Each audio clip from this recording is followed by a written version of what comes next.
Hi, third graders. I'm so sorry that we can't be doing this in person, but I thought I'd read to you from my house to your house today. And I know this isn't our most fun situation, having to be at home and not getting to come to school every day and see each other, but I'm glad that maybe this will at least get to you and cheer you up and give you something to think about today. The first book that I'd like to share with you is called Straw. Maybe you've heard of it before, maybe not. My kiddos really enjoy Straw and the other books in the series. There's Spoon and Chopsticks and Straw. And they're all written by Amy Krouse Rosenthal.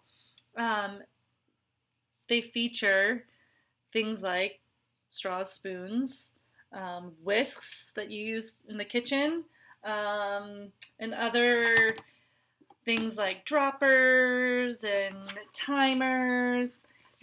All these inanimate objects are the main characters in her books. And then one of our favorite things about them in my family is that they use a lot of puns. So if you don't know what a pun is, I think you're going to figure it out really quickly in this book. I'll point some out to you as I read it and see if you find them just as funny as me. So here goes. This is Straw by Amy Krouse Rosenthal. This is Straw's story. And you guys forgive me, this is one of my first video read aloud, so I might not do a great job getting lined up for you to see. Straw has a great big family of all shapes and colors.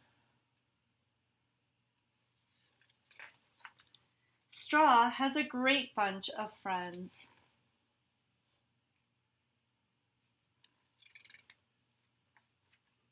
And Straw has a great thirst for being first.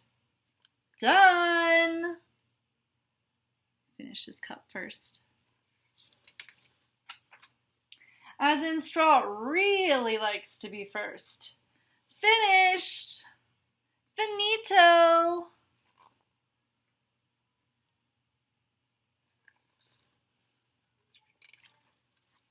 It was just Straw's way. Yep, that fellow sure is bent on being first. True that. Get it? He's bent because he's a bendy straw? That's one of those puns I was talking about. Sorry, skipped a page.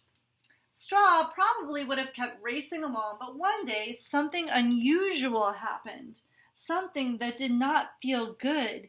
Not even one little bit. Can you guess what's going to happen to him while he's drinking a cold drink? What happens to you? What's something that you definitely don't like getting when you're drinking a cold drink?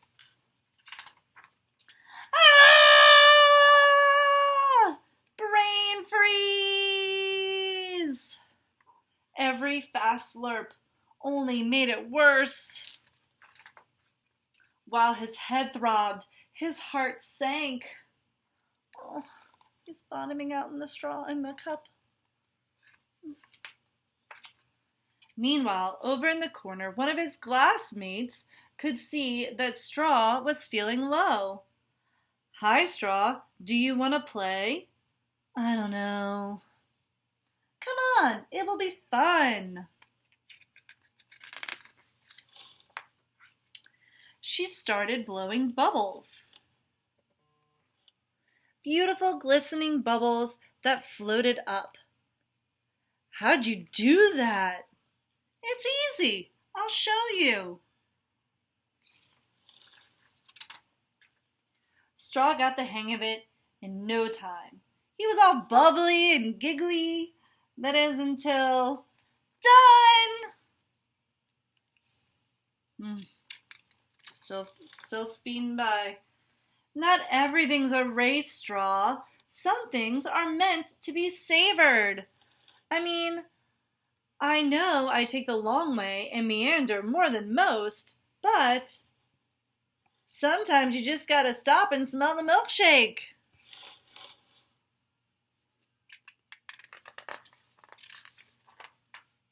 Straw hadn't thought of it in that way before. Have a nice day. That night, after bedtime stories, Straw couldn't stop talking about all the things he had seen that day. The most reddest strawberry! A whole rainbow in a tiny bubble! I think what you're feeling is called awe, Straw.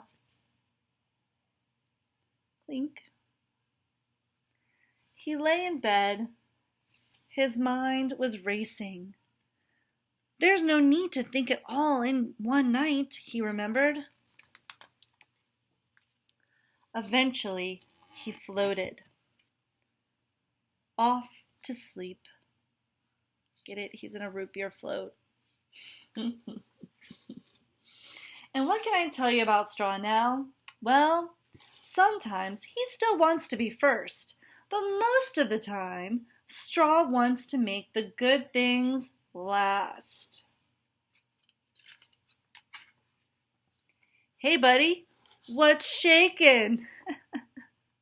Just chillin', and it's strawsome. Oh, you guys might not laugh as hard as me on those puns, but it's still a cute book. I do love Straw.